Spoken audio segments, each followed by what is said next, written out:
Hello friends, welcome back to your study education. मैं चांदनी सिंह आप सभी लोगों के लिए क्लास 6 हिस्ट्री चैप्टर 10 व्यापारी, राजा और तीर्थयात्री के बारे में जानकारी लेंगे। अर्थात एक तरह से इसे मौर्योत्तर काल भी कहेंगे, क्योंकि मौर्योत्तर काल में हमारे भारत में कई विदेशी आक्रमण भी हुए थे। अभी तक हम लोगों ने चैप्टर 9 तक कंप्लीट कर लिया है और आज का जो हमारा चैप्टर है वो चैप्टर 10 है, व्यापारी, राजा और तीर्थयात्री। तो हम लोग व्यापारी के बारे में पढ़ेंगे, राजा के बारे में पढ़ेंगे और तीर्थयात्री के बारे में पढ़ेंगे। प्राचीन काल के व्यापार और व्यापारियों के बारे में जानकारी लेने के पश्चात हम लोग तत्कालीन समय में तटीय क्षेत्र के अंदर जो राज्य या राजवंश हुए थे उनके बारे में भी हम लोग जानकारी लेंगे और उनके जो महत्वपूर्ण राजा हुए थे उसके बारे में भी हम लोग जानेंगे। उसके पश्चात तत्कालीन समय में जो तीर्थयात्री हुए थे उसके बारे में जानेंगे और इस चैप्टर के अंत में हम जानेंगे भक्ति परंपरा के बारे में। तो चलिए स्टार्ट करते हैं।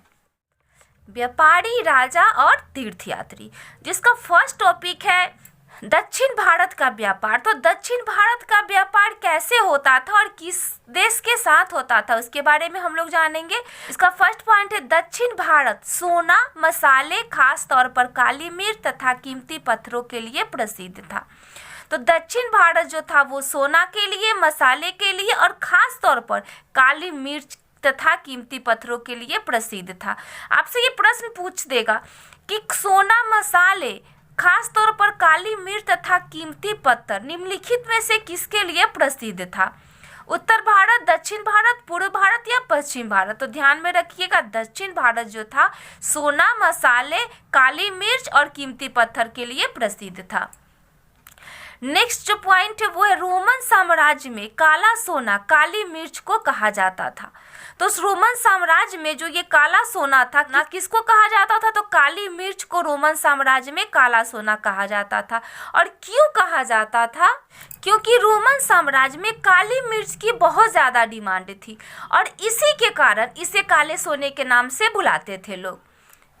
नेक्स्ट है व्यापारी इन सामानों को समुद्री जहाजों और सड़कों के रास्ते रोम पहुंचाते थे। ये जो पॉइंट है बहुत ही इंपॉर्टेंट है, इसको आप लोग ध्यान से देखिए कि जो व्यापारी लोग थे जो ये सामान लेके जाते थे, सोना, मसाले, काली मिर्च और कीमती पत्थर, इन सभी सामानों को समुद्री जहाज और सड़कों के रास्ते रोम पहुंचाते थे।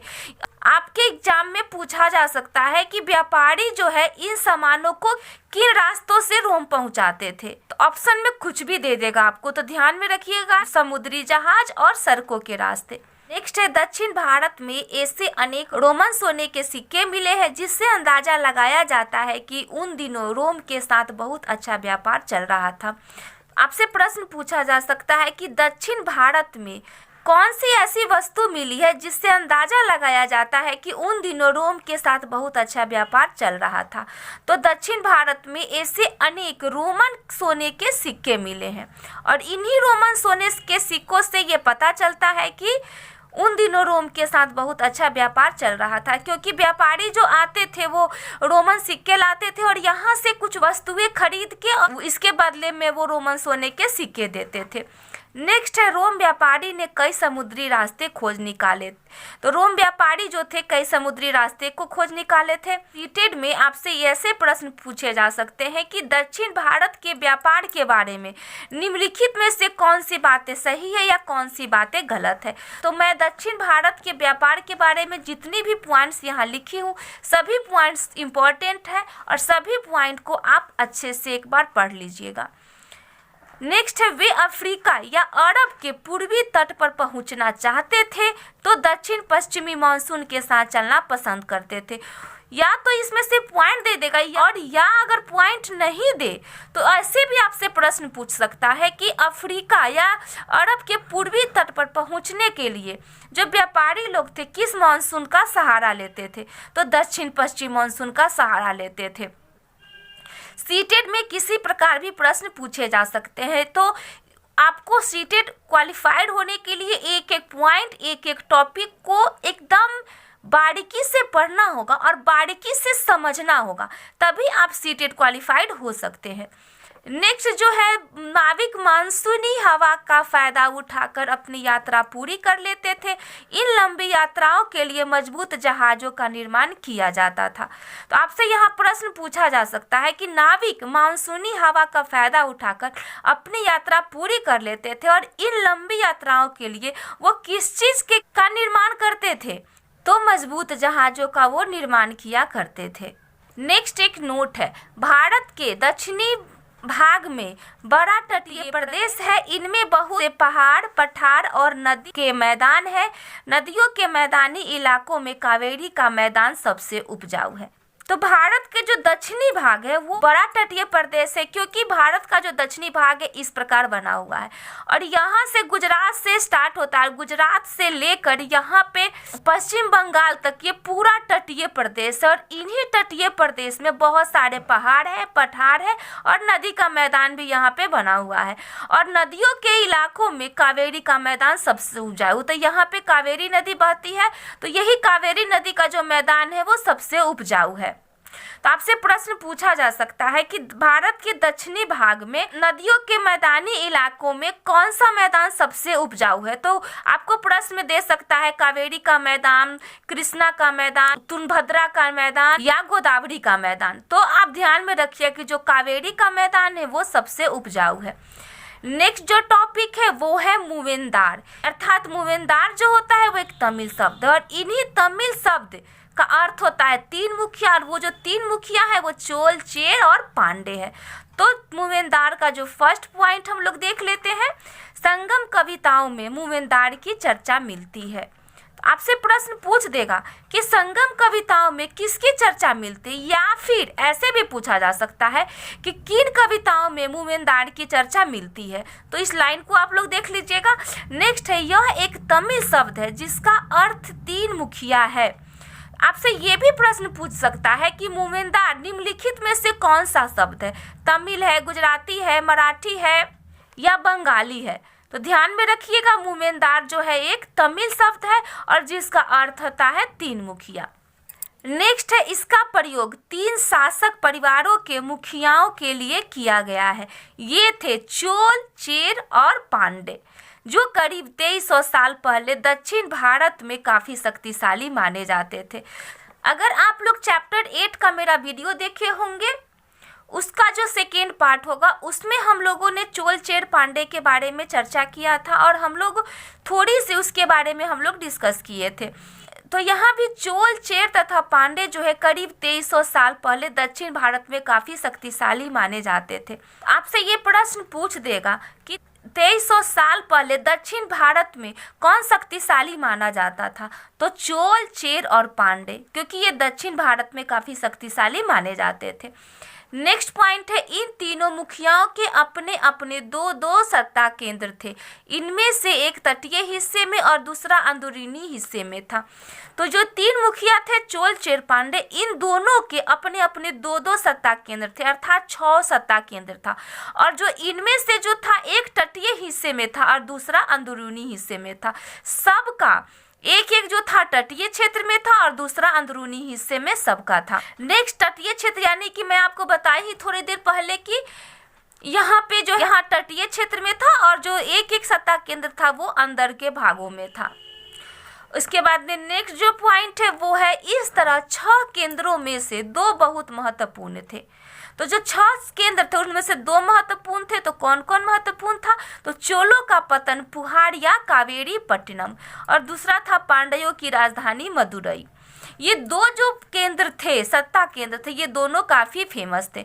तो आपसे ये प्रश्न पूछा जा सकता है कि चोल, चेर, पांडे के जो सत्ता केंद्र थे उनमें से कौन से सत्ता केंद्र काफ़ी महत्वपूर्ण थे?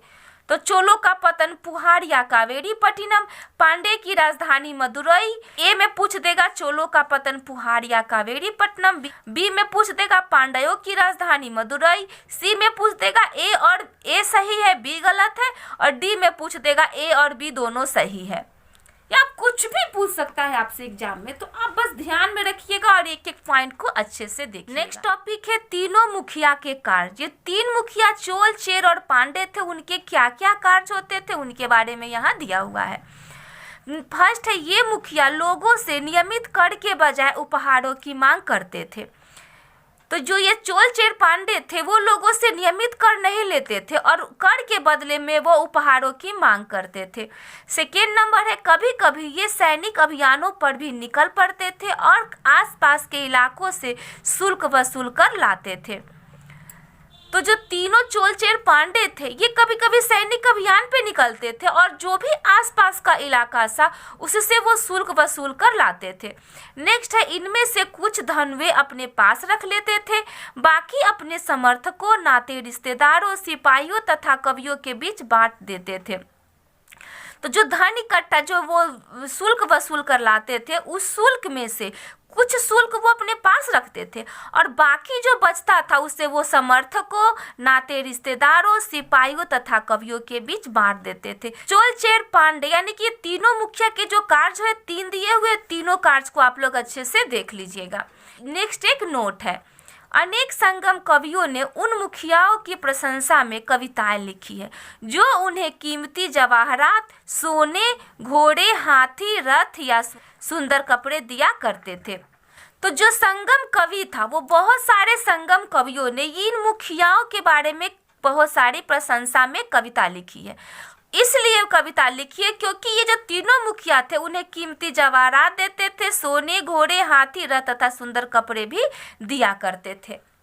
कुछ कविता है जो सीटेट में नहीं पूछते हैं, वो बुक में, अगर आप लोगों के पास बुक होगा तो उस कविता को आप लोग पढ़ लीजिएगा, वो कविता जो है बुक में दिया हुआ है। नेक्स्ट जो टॉपिक है वो है सातवाहन वंश। अब हम लोग आते हैं सातवाहन वंश पे, जिसकी थोड़ी सी डिस्कस हम लोगों ने चैप्टर 8 के सेकेंड पार्ट में हम लोग किए थे। तो इसका फर्स्ट पॉइंट है, यह लगभग 2100 वर्ष पहले, इसके लगभग 200 वर्षों के बाद। एक पॉइंट में और आप लोगों को बताना चाहती हूँ कि मैं आपको जो चैप्टर 8 के सेकेंड पार्ट में उस समय आपको बताई थी, जो उस समय बुक में लिखा हुआ था कि दक्षिण भारत में 2200 से 1800 साल पहले चोल चेर पांडे ने शासन किया था, लेकिन जो ये चैप्टर 10 है इसमें दिया हुआ है 2300 साल पहले। ये 2 डेट आपके बुक में दिया हुआ था, इसलिए आप ये दोनों डेट को ही ध्यान में रखेंगे और ये दोनों डेट को कंफ्यूज नहीं करेंगे, क्योंकि उसमें 2200 से 1800 साल पहले यानी कि, और इसमें जो था वो 2300 साल पहले था, तो लगभग उसी के आसपास है, इसलिए आप लोग इस डेट को ध्यान में रखिएगा। 2300 साल अगर ऑप्शन में रहेगा तो वो भी आप लोग सही करेंगे, और अगर 2200 से 1800 साल पहले की बात रहेगी वो भी आप लोग सही करेंगे, क्योंकि आप लोगों के बुक में दोनों दिया हुआ है और बाकी इसके बारे में हम डिटेल्स में जानकारी लेके फिर आपको बताएंगे। तो चलिए हम लोग अपने टॉपिक की तरफ। लगभग 2100 वर्ष पहले, इसके लगभग 200 वर्षों के बाद, यानी कि चोल चेर पांडे के लगभग 200 वर्षों के बाद, तो यहाँ क्लियर कर दिया है आपको, क्योंकि चैप्टर 8 के लास्ट में सातवाहन वंश का डेट 2100 वर्ष पहले दिया हुआ था और चोल चेर पांडे का डेट जो था वो 2200 से 1800 साल पहले दिया हुआ था।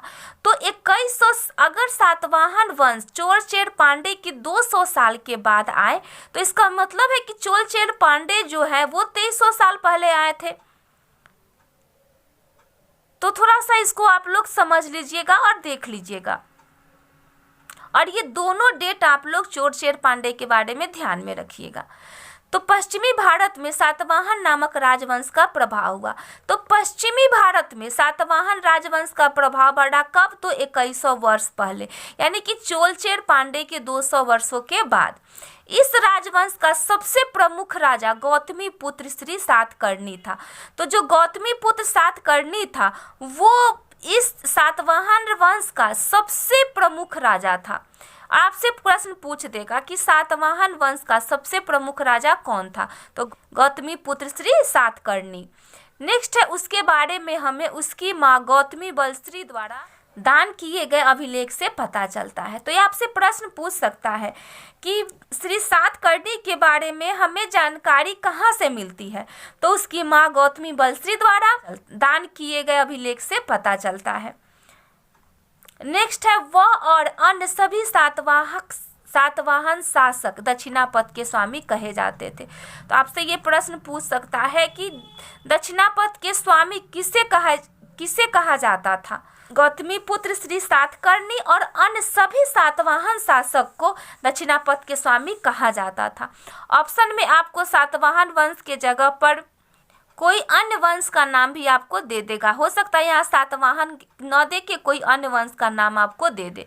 नेक्स्ट है दक्षिणापथ का शाब्दिक अर्थ दक्षिण की ओर जाने वाला रास्ता होता है। पूरे दक्षिणी क्षेत्र के लिए भी यही नाम प्रचलित था। तो आपसे ये भी प्रश्न पूछ सकता है कि दक्षिणापथ का शाब्दिक अर्थ क्या होता है? तो दक्षिणापथ का शाब्दिक अर्थ होता है दक्षिण की ओर जाने वाला रास्ता। और ये जो दक्षिणापथ है पूरे दक्षिणी क्षेत्र के लिए यही नाम प्रचलित था। नेक्स्ट नोट है श्री सातकर्णी ने पूर्वी, पश्चिमी तथा दक्षिणी तटों पे अपनी सेनाएं भेजी थी। तो ये भी आपसे प्रश्न पूछ सकता है कि श्री सातकर्णी ने अपनी सेनाएं कहाँ कहाँ भेजी थी। तो ऑप्शन में कुछ भी आपको दे सकता है, तो ध्यान में रखिएगा श्री सातकर्णी ने पूर्वी, पश्चिमी तथा दक्षिणी तटों पे अपनी सेनाएं भेजी। नेक्स्ट जो टॉपिक है वो है रेशम मार्ग की कहानी।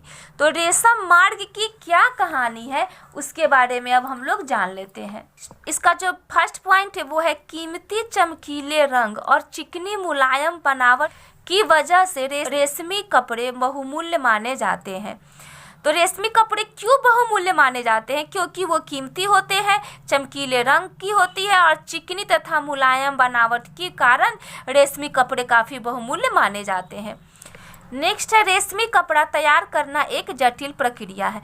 तो रेशम मार्ग की कहानी के बारे में हो सकता है सीटेट में आपसे प्रश्न पूछ दे कि रेशम मार्ग की कहानी के बारे में निम्नलिखित में से कौन सी बातें सही है, या पूछ दे कि कौन सी बातें गलत है। तो ये कहानी आप लोग अच्छे से समझ लीजिएगा कि रेशम मार्ग की क्या क्या कहानी है और क्यों बहुमूल्य माने जाते हैं, इसको आप लोग अच्छे से पढ़ लीजिएगा। तो रेशमी कपड़ा तैयार करना एक क्या है? जटिल प्रक्रिया। हो सकता है यहाँ पे जटिल प्रक्रिया न दे के दे कि वो आसानी से बनाया जा सकता है, कुछ भी आपको यहाँ पे दे देगा फंसाने के लिए। नेक्स्ट जो पॉइंट है वो है रेशम के कीड़े से कच्चा रेशम निकालकर सूत कटाई होती है और फिर उससे कपड़ा बुना जाता है। नेक्स्ट है रेशम बनाने की तकनीक का आविष्कार सबसे पहले चीन में करीब 7000 साल पहले हुआ। तो रेशम बनाने की तकनीक का आविष्कार सबसे पहले कहाँ हुआ था? तो चीन में हुआ था। और कब हुआ था? तो करीब 7000 साल पहले रेशम बनाने की तकनीक का आविष्कार हुआ था। लेकिन चीन क्या किया कि इस तकनीक को हजारों सालों तक बाकी दुनिया से वो छुपा के रखा था।